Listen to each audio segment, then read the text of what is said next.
एक बड़ा सीमित कारण से आज आप सबको यहाँ बुलाया है और मैं चाहता था उस बारे में बात करने में।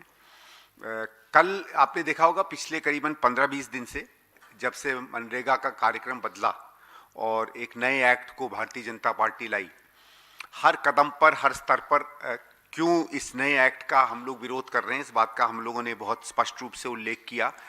तमाम राज्यों में, तमाम जिलों में, यहाँ तक कि इस समय पंचायत स्तर पर अभियान चल रहा है मनरेगा के कार्यकर्ताओं के बीच में और लोगों के साथ, और इस बात पे कांग्रेस लोगों के साथ मिलकर इस पर एक काम कर रही है। लेकिन हमने ये देखा पिछले 15-20 दिन में, 25 दिन में, कि बहुत से ऐसे संगठन हैं, मनरेगा कार्यकर्ताओं की यूनियंस हैं, कुछ ऐसे लोग हैं जो भूमिहीन किसानों के साथ काम करते रहे हैं, छोटे किसानों के साथ काम। इस कार्यक्रम के बारे में तमाम चीज़ें कही जाती थीं। कोविड के समय एक तरीके से माने तो एक संजीवनी बनकर ये पूरा कार्यक्रम जो है, इसने इस देश के लाखों करोड़ों लोगों को बचाया। उसकी सार्थकता तो पिछले समय में अपने आप ही साबित हो गई थी, लेकिन लोगों के अंदर में, खासकर गरीबों के अंदर में, या खेतीहर मजदूर है, ये एक बहुत बड़ी इसने अपनी एक जगह बना ली थी। और शायद कांग्रेस में रह के बहुत से लोग जो ज़मीन पर काम करते हैं, उन्होंने तो उसको देखा था। हम लोगों को भी यकायक ये लगा कि जो बदलाव किया है, ये केवल एक राजनीतिक रूप में या देश के कल्याण के लिए या लोगों के हित के लिए, उनकी रक्षा के लिए बनाए हुए कानून की रक्षा करना ही हमारा कर्तव्य नहीं है। ये लोगों के अंदर में एक चाह हुई थी इस कार्यक्रम की, उन्हें लगा था एक अधिकार के रूप में उन्हें जो मिला है, वर्तमान सरकार ये उनसे छीन रही है। तो तमाम ये जो ऐसी संगठन और संस्थाएं हैं जो इनके साथ काम कर रही थी, उनसे हम लोगों ने संवाद भी किया। संवाद राजनीतिक नहीं था, संवाद था कि नहीं, लोगों के अधिकारों को वापस उनके पास देना है। और इसको मद्देनजर रखते हुए कल हम लोगों ने एक 3-4 घंटे का जवाहर भवन में 11 बजे से 1 बजे के बीच में कार्यक्रम रखा है। इसमें देश के दीगर कोनों से बहुत से मनरेगा के वर्कर्स हैं जो आ रहे हैं। करीबन 300-400 के करीब लोग स्वतः अपने आप चाहते थे कि आकर मिलें, एक दूसरे से बात करें और खुद वो अपने संघर्ष की रणनीति आगे के लिए तय करें। तो उनके साथ रचनात्मक कांग्रेस जो एक नया एक मंच ही कहेंगे, मैं उसको कुछ और नई नाम दूंगा, उसके बारे में बाद में आपको ज़्यादा उल्लेख करूंगा और ज़्यादा विस्तार से आप लोगों से चर्चा करूंगा कि किस उद्देश्य से वो बना है। हम लोगों ने ये सोचा कि एक इसको बड़ा कार्यक्रम करें, तमाम पूरे देश भर से लोग जो इसमें संघर्षरत हैं उन्हें बुलाएं, एक साझा चर्चा करें और आगे के लिए भी एक रणनीति बनाएं। तो कल ये कार्यक्रम है, होगा 2 या 3 घंटे का। उसमें हम लोगों ने कुछ ऐसे शीर्ष नेतृत्व के लोगों को बुलाया है जो इस समय इस पूरे संघर्ष को लीड कर रहे हैं। इसमें सवेरे कार्यक्रम शुरू होगा और हमने ये कोशिश की है कि जो भी कार्यकर्ता इसमें आ रहे हैं, हम करीबन 20-25 राज्यों से ये लोग निकल कर आ रहे हैं। वो लोग, एक तो कई लोगों ने कहा कि साहब हम एक सांकेतिक रूप में, क्योंकि हमारे लिए जुड़ते हैं और ये लोग ज़मीन से जुड़े हुए लोग हैं, वो अलग अलग नरेगा की साइट से एक एक मुट्ठी ज़मीन भी लेकर आएंगे, मट्टी लेकर आएंगे, जिसको वो एक साथ इकट्ठा करेंगे और उस मट्टी को एक साथ इकट्ठा करके एक एका का और एक साथ संघर्ष करने का एक संदेश भी देंगे। तो उसका भी एक छोटा सा कार्यक्रम होगा।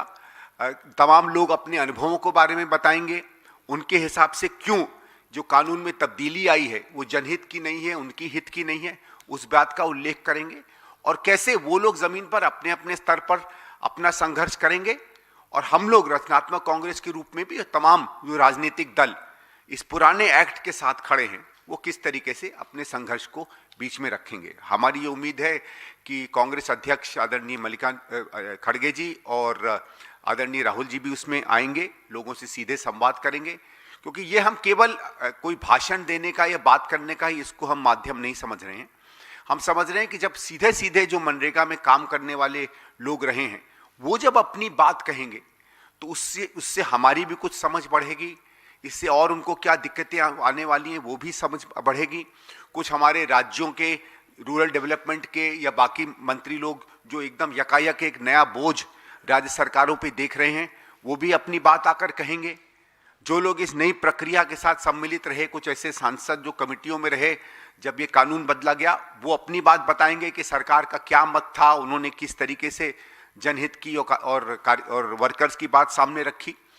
तो एक समझ लीजिए 2 या 3 घंटे में ये पूरा जो प्रक्रिया हुई है जिसमें मनरेगा का एक एक्ट बदला गया है, उसमें क्या सार निकल कर आया, क्या भारतीय जनता पार्टी की इसमें मंशाएं रहीं, क्यों एक ऐसा कार्यक्रम जो अधिकार पर आधारित था उसको अब सरकार की तरफ से एक रहम और राहत कार्य जो सीधे सीधे वोट से संबंधित होता है उस पर तब्दील क्यों नरेंद्र मोदी जी की सरकार ने की है। क्यों उन राज्यों पर जिनके ऊपर ऐसे भी हजारों करोड़ों का बोझ है, आज कोई राज्य सरकार नहीं है जो बहुत बड़े घाटे में नहीं चल रही है, उस पर ये अतिरिक्त बोझ क्यों डाला गया है। वही भारत सरकार जो एक समय में कहती थी कि नरेगा की जरूरत तक नहीं है और जो कहती थी कि हमारे अंदर में रोजगार स्थापित हुआ है, ये सवाल उनसे भी बनता है कि अगर इस देश में रोजगार का सृजन हो गया होता तो आपको 100 से 125 दिन करने की भी क्या जरूरत थी। कभी तो ये भी सवाल हमको मोदी जी से पूछना चाहिए ना कि अगर इतनी यहाँ एम्प्लॉयमेंट बढ़ गई है तो इनफैक्ट आपको तो कम कर देना चाहिए था। तो ये से कई सवाल इसमें निकल कर आएंगे। मैं आप लोगों को भी सादर आमंत्रित करूंगा कि आएँ। हम लोग जो अपनी बात कहते हैं, अपनी तरफ से हमने जो कमियां देखी हैं इस नए एक्ट में, वो तो आपके सामने हमने उसका उल्लेख किया ही है। आप भी वहाँ हम चाहेंगे कि जो कार्यकर्ता आए हैं पूरे देश से, जो वर्कर्स आए हैं, उनसे आप स्वयं संवाद करें। ये वो लोग हैं जिन्होंने मेहनत से अपने अपने गांव में नरेगा का इस्तेमाल कर कर, किसी ने सड़कें बनाई हैं तो किसी ने स्कूल बनाए हैं, किसी ने शालाएं बनाई हैं, किसी ने वाटर हार्वेस्टिंग के प्लांट्स बनाए हैं। तमाम चीज़ें जिन पर ये मनरेगा का काम किया जाता था, ये वो लोग हैं जिन्होंने अपनी मेहनत से, इस एक्ट के सहयोग से अपनी अपनी जगहों पे, जिसको हम कहें एक देश निर्माण में भी भूमिका निभाई है और उन्होंने स्वाभिमान से ये पैसा कमाया है। ठीक है, ये एक राइट्स बेस्ड है, लेकिन जब इन लोगों को कुछ भी सरकार की तरफ से मदद करके एक मिलता था तो वो इसलिए नहीं मिलता था क्योंकि वो केवल वोटर हैं, वो इसलिए हैं क्योंकि उनको हम लोगों ने देश के निर्माण में एक सहयोगी, एक साथी और एक बल्कि उसका एक अग्रणी माना।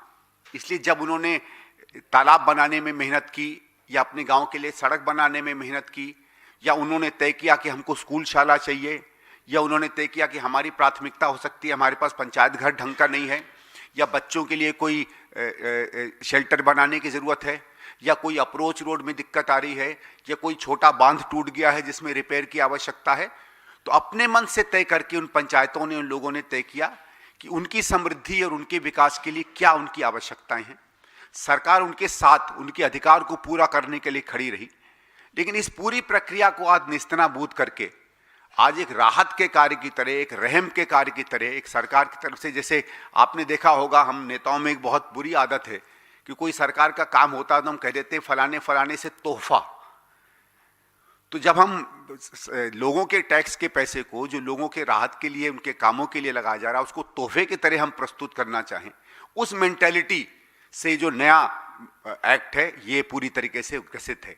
इसके विरोध में हम लोगों ने कई बार अपनी बातों को कहा है और हमारा जो एक सभ्य समाज या नागरिक समाज से जो संवाद रहा है उसके साथ आगे हम क्या कर सकते हैं, उसके लिए कल का कार्यक्रम हमने रखा था। आज संक्षिप्त में इन्हीं चीज़ों पर हम बात करना चाह रहे थे। अगर इसको लेके कोई सवाल हमारे बंधुओं में हो तो जरूर पूछिएगा। जी जी शामिल होंगे, खड़गे जी भी होंगे। वही मैंने कहा था, कांग्रेस अध्यक्ष भी और राहुल जी भी आएंगे, और भी कांग्रेस के या और राजनीतिक और सामाजिक रूप से जो नेतृत्व कर रहे हैं, जिन्होंने इसके लिए संघर्ष किया है, हमने कई लोगों को न्योता दिया है, वो रहेंगे वहाँ। Timing will be from 11 to 1 because please remember there is Republic Day restrictions also. So by 1:32 we have to finish. So it is from 11 to 1. इनका रहेगा करीबन 12:15 से। जी, अभी फाइनल हमारे पास टाइमिंग आ जाएंगे। हम लोगों ने अभी वर्कआउट किया है, क्योंकि पहले क्या था, सॉरी 11 से 1 कह रहा हूँ, 10 to 1 है, 10 बजे से है। क्योंकि पहले जब हम लोगों ने कार्यक्रम तय किया था तो ये सोचा था कि 11 साढ़े 11 बजे हम, क्योंकि पूरे हिंदुस्तान से लोग आ रहे हैं, लेकिन अब क्योंकि ये एक टाइमिंग की थोड़ी दिक्कत है, उसको हम लोग 10 बजे शुरू कर देंगे। तो आप समझिए 11 साढ़े 11 बजे सीनियर लीडर्स भी आएंगे। Thank you.